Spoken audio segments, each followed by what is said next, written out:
भाजपा में पिछले एक दशक से यह अनकहा सा नियम हो गया है कि देश में जो भी अच्छा हो रहा है उसका श्रेय सिर्फ और सिर्फ प्रधानमंत्री नरेंद्र मोदी के विजन, नेतृत्व और विचारधारा को जाता है।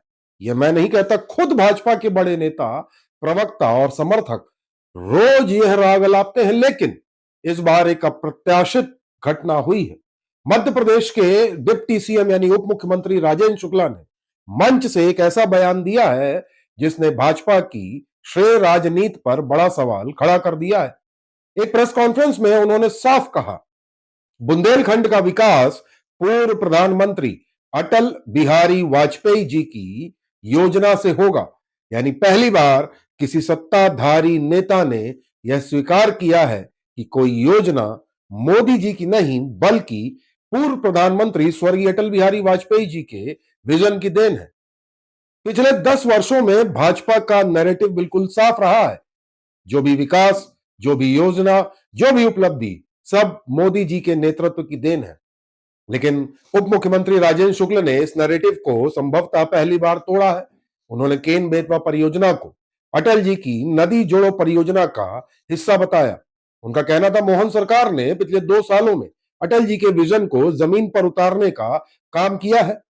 आप भी एक बार राजेंद्र शुक्ल के इस बयान को सुन लें। बुंदेलखंड को डॉक्टर आदरणीय अटल बिहारी वाजपेयी जी के विजन को बुंदेलखंड में उतारने के लिए जो काम हमारी सरकार ने इन 2 वर्षों में किया है वो अभूतपूर्व है। केन बेतवा नदी को जोड़ना मतलब पूरे बुंदेलखंड को शत से श्यामला धरती बनाना है, क्योंकि अटल जी कहते थे कि इस देश की गरीबी को दूर करना है तो नदियों को जोड़ना पड़ेगा। नदियों को जोड़ेंगे तभी एक एक इंच जमीन पर सिंचाई का पानी पहुंचेगा और धरती से दौलत पैदा होगी। तो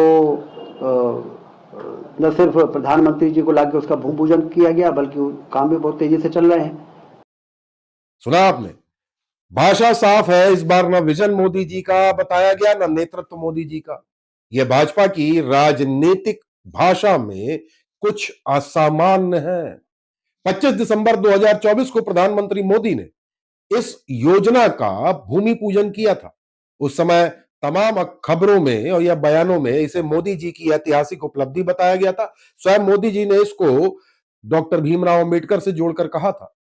स्वर्गीय अटल बिहारी वाजपेयी जी का नाम अंदर कहीं शायद एक लाइन में आपको दिखा हो, पर हेडिंग में मोदी जी ही थे या फिर अंबेडकर जी। लेकिन अब उसी परियोजना का श्रेय सार्वजनिक तौर पर अटल जी को दिया जा रहा है। क्या यह बदले राजनीतिक संतुलन का संकेत है या फिर भाजपा के भीतर श्रेय की राजनीति में एक नया अध्याय? मोदी सरकार की कई योजनाएं पहले की सरकारों की योजना का ही विस्तार है। यह तथ्य है कि भारत में कई कल्याणकारी योजनाएं अलग अलग सरकारों द्वारा शुरू होती हैं और बाद की सरकारें उन्हें आगे बढ़ाती रहती हैं। उदाहरण के लिए आधार कार्ड, यह यूपीए सरकार की देन है। बेटी बचाओ बेटी पढ़ाओ शिवराज सरकार की योजना का राष्ट्रीय विस्तार है। कई कृषि एवं कल्याणकारी योजनाएं पूर्ववर्ती सरकारों से ली गई हैं, यानी पूरा श्रेय मोदी सरकार को देना उचित नहीं है। इसमें कुछ गलत भी नहीं है, परंतु श्रेय देने की राजनीति में सत्य को बोलना अक्सर कठिन हो जाता है। उप मुख्यमंत्री राजेंद्र शुक्ल ने शायद इसी सत्य को स्वीकारते हुए नदी जोड़ो परियोजना का श्रेय अटल जी को दिया और केन बेतवा की बात भी उन्होंने अटल जी को ही उसका श्रेय दिया। क्या भाजपा के भीतर अब नैरेटिव बदल रहा है? राजेंद्र शुक्ल का यह बयान सिर्फ एक टिप्पणी नहीं है, यह भाजपा की 10 साल पुरानी वन मैन क्रेडिट पॉलिटिक्स पर एक सवाल है। क्या यह संकेत है कि पार्टी अब अटल जी की विरासत को पुनः सामने लाना चाहती है, यानी वरिष्ठों का सम्मान, या बुंदेलखंड की राजनीति में अटल जी की लोकप्रियता का उपयोग किया जा रहा है? सच्चाई जो भी हो, पर इतना तो तय है कि यह बयान सामान्य नहीं है और भाजपा के नैरेटिव में ऐसी दरारें पहले बहुत कम दिखी हैं। देखना दिलचस्प होगा कि केंद्रीय आला कमान इस बयान को किस तौर पे लेता है। आपको बता दें, नरेंद्र मोदी जी ने इस परियोजना का भूमि पूजन करते वक्त भीमराव अंबेडकर जी को श्रेय दिया था कि उन्होंने जल आयोग बनाया तब जाके ऐसा हुआ। पर जहां तक मेरी जानकारी है, स्वर्गीय अटल बिहारी वाजपेयी जी जब प्रधानमंत्री थे देश के, तब उन्होंने नदी जोड़ने की बात की थी और नदी जोड़ो परियोजना या योजना उसी वक्त से चली आ रही है।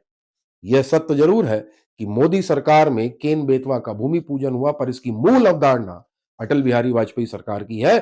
तो भाजपा नेता कितना श्रेय देते हैं, ये बयानों में, खबरों में आप देख सकते हैं।